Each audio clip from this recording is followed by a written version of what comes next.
¿Qué es lo que pasa, gente del buen saber? En este video te estaré presentando la placa base Gigabyte Z690i Aorus Ultra. Los modelos Mini TX dentro de esta y para muchas generaciones no han conseguido disponer de muchas alternativas para estos formatos, y desde el Z690 de momento gran parte de sus opciones se vieron representadas para los topes de gama, con apuestas inclusive encaminadas hacia Thunderbolt dentro de sus configuraciones, aunque en este caso Gigabyte intentaría alejarse en cierta medida de esto, con una placa con un mejor balance general. Y precisamente desde ello y con este video estaremos analizando las dos alternativas de Z690 y Aorus Ultra, para descubrir así qué tan buena opción va a ser la misma desde las distintas características añadidas y aquellas ventajas y desventajas que va a suponer esta para una construcción. Pero antes de todo, recuerda pasarte por el enlace de la descripción, donde estarás encontrando los mejores precios para esta placa base, desde Amazon y de una forma segura. Pásate. Y es que empezando con ese apartado de características, en este caso como es evidente, nos encontraremos con una placa bajo el chipset Z690 y el socket LGA 1700, que nos estarían dando soporte a procesadores Intel en la 12ª generación,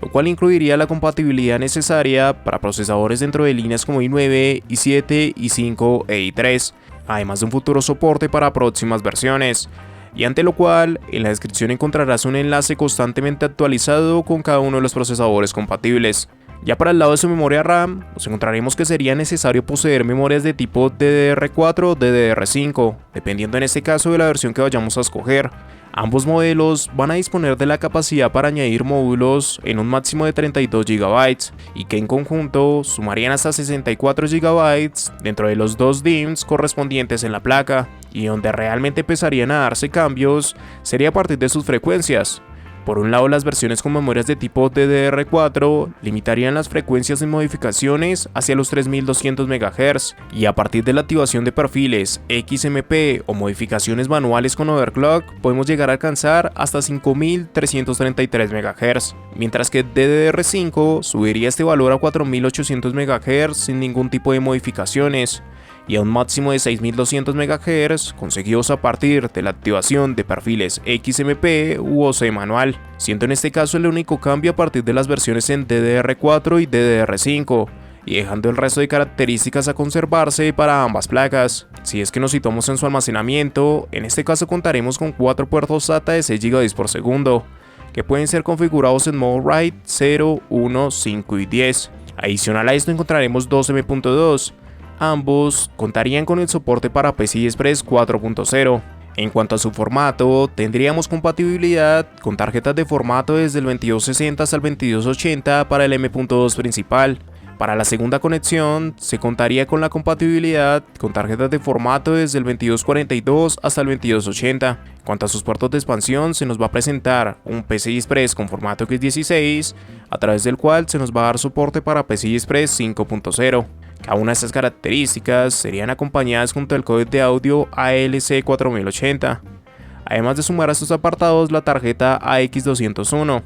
con la cual vamos a obtener tanto Wi-Fi 6E como Bluetooth 5.2, por lo menos en este caso ante la versión estándar. Para la versión Plus se parte de añadir la tarjeta AX4011, incluyendo tanto Wi-Fi 6E como Bluetooth 5.2. Y ya, dentro de sus conexiones internas y fuera de un carácter común para el funcionamiento propio del sistema, podemos encontrar una conexión para bombas de agua, dos conexiones para ventiladores externos, una conexión de tipo RGB, un encabezado USB 3.2 de segunda generación tipo C, un USB 3.2 de primera generación tipo A, dos USB 2.0 y además de un botón para el reinicio del sistema, así como también para el lado de las conexiones externas se nos presentarían un DisplayPort, un HDMI, dos USBs 3.2 de primera generación tipo A, dos conectores de tipo jack, dos USBs 2.0, tres USBs 3.2 de segunda generación tipo A, una conexión a USB 3.2 de segunda generación por 2 tipo C, una conexión a RJ45, y además de esto vamos a obtener la utilidad de Q Flash Plus Button. Ya por último nos encontraremos con un URM que va a contar con un total de 11 fases de alimentación, las cuales estarían completamente recubiertas por una disipación pasiva, siendo un modelo con un formato de tipo Mini TX, a partir del cual se parte de una muy buena base, ante aquellas características que logra asignar, sobre todo porque consiguió a través de las mismas distanciarse del resto de alternativas con dos modelos que cumplen bastante bien las exigencias de la gama a la cual accedieron y que por parte del resto de compañías se veía más descuidado, principalmente por querer dar inclinaciones sobre los topes de gama para ese formato, donde prácticamente Thunderbolt sí o sí tenía que ser añadido. Aunque evidentemente Gigabyte con este modelo también se encontraría con un problema desde estas dos placas, por un costo que a pesar de tener un mejor balance que el de su competencia, para nada es reducido, y que puede ser motivo inclusive para determinarse por alternativas en B660, y por lo cual, si esta opción no te llega a convencer por las características o precio planteado para la misma, en la descripción vas a encontrar un enlace con más posibilidades en placas base que se van a ajustar mejor a lo que tengas en mente. Entrega de energía.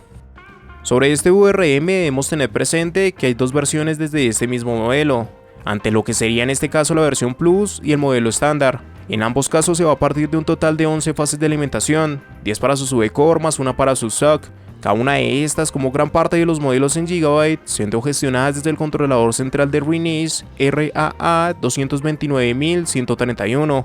a través del cual vamos a tener un diseño directo para la construcción de su VRM. Esto gracias a que propiamente el controlador aplicado es capaz inclusive de operar con hasta el doble de fases de alimentación descritas por esta placa. En cuanto a sus MOSFET, es donde ya se va a ver el cambio entre estos modelos.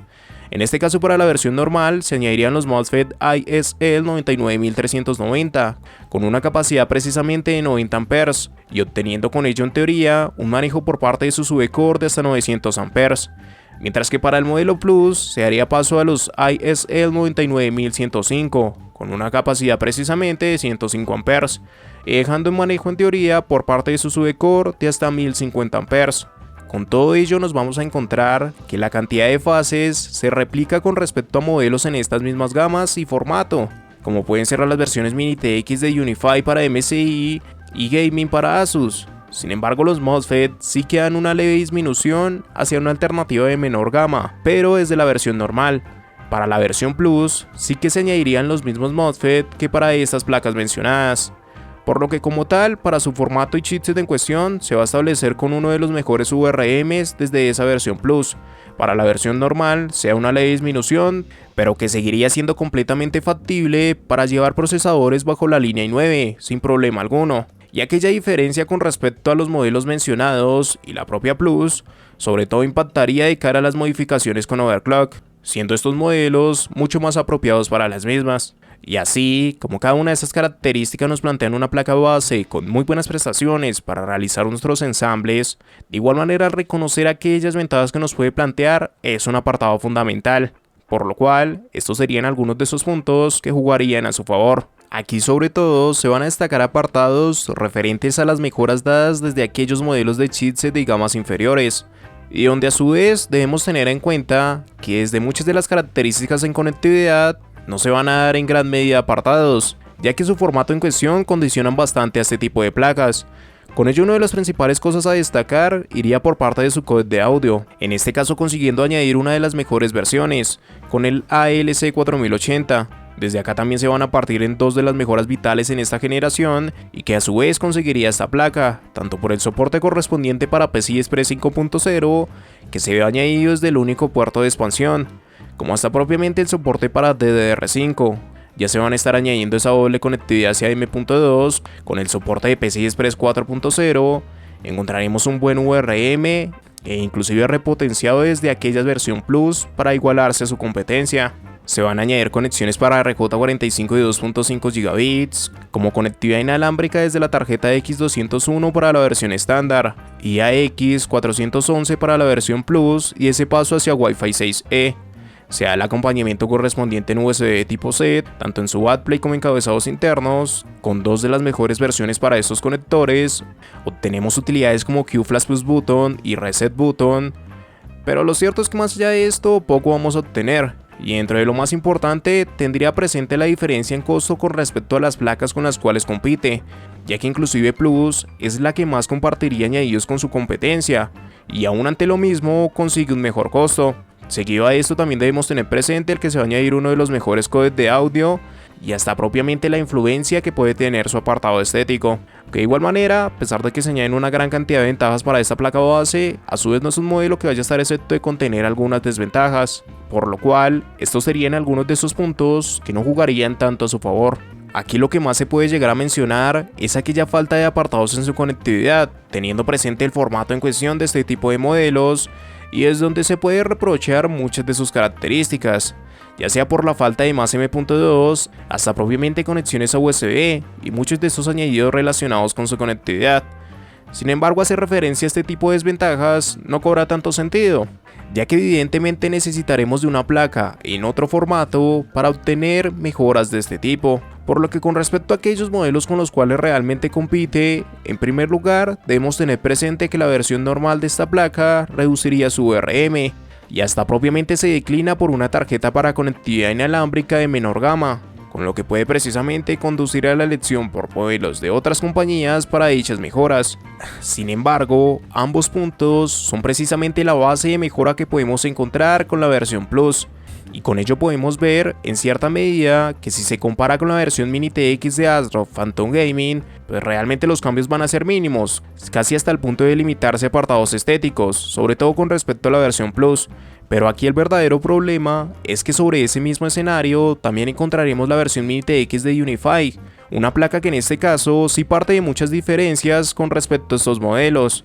y consiguiente a ello no solo destaca una conexión adicional para M.2, sino que a su vez incluiría Thunderbolt para su configuración, y sobre todo esas conexiones hacia un M.2 siendo bastante valiosas, ya que por lo menos ninguna de las placas en formatos Mini TX conseguiría replicarlas, por lo que la falta de esos añadidos con respecto a esta placa de Gigabyte es donde más se podría hacer hincapié como parte de las desventajas a encontrar con esta motherboard. Más allá de eso, también encontraremos que propiamente su precio también jugaría en su contra, sobre todo si tenemos en cuenta que ante aquellas configuraciones partidarias de procesadores en la línea i7, puede llegar a ser mucho más recomendable obtener alternativas dentro de la serie B660, en este caso por ejemplo con modelos como B660i Gaming de Asus, que conservaría muchos de los apartados en conectividad suministrados por este tipo de placas en Z690, pero ante una disminución en su VRM que sería bastante acorde con este tipo de procesadores. En conclusión, ante la primera versión que encontramos por parte de este modelo, lo cierto es que algunas de sus características no propiamente conseguían igualar aquellos modelos con los cuales competiría en las distintas desarrolladoras. No es para nada que se hablara de una mala placa, pero el sumar un VRM de menor gama y no dar el paso hacia Wi-Fi 6E podía ser parte del motivo para elegir otras opciones. Pero la gran ventaja es que en ambos casos se remedió tras el surgimiento de la versión Plus para acompañar esta motherboard e igualarse con su competencia más directa. Y gracias a ello, y sobre todo porque en ambos modelos el precio consiguió estar por debajo del que mantenía su competencia, al no asignar características específicas, es donde evidentemente se parte de decir que Z690i Aorus Ultra es una placa recomendada para obtener este formato y una de las mejores opciones, por lo que los únicos modelos que tendría presente y que en cierta medida pueden rivalizar con este modelo serían por un lado la versión Mini TX de Unify para MSI, siendo una representación inclusive de mayor gama, con un M.2 adicional y añadidos tan específicos como Thunderbolt, que evidentemente si buscas algunas de estas características, pues deberías inclinarte hacia este modelo de Unify. Por el otro lado, y ante una opción de menor gama, encontraremos a B660i Gaming de Asus, con una disminución desde su VRM, pero que precisamente se ajusta tanto por costos como apartados si nos inclinamos con procesadores dentro de la línea i7 hacia abajo, y justo en el intermedio de estos modelos mencionados es donde encontraríamos a Z690i Aorus Ultra en sus dos versiones, con un buen balance de sus características y precio, y las mejoras correspondientes en VRM, conectividad inalámbrica y estética, que debió añadir para destacarse en una gama por lo menos distinta al del resto de su competencia. Y recuerda pasarte por el enlace en la descripción, donde estarás encontrando los mejores precios para esta placa base, desde Amazon y de una forma segura. Pásate.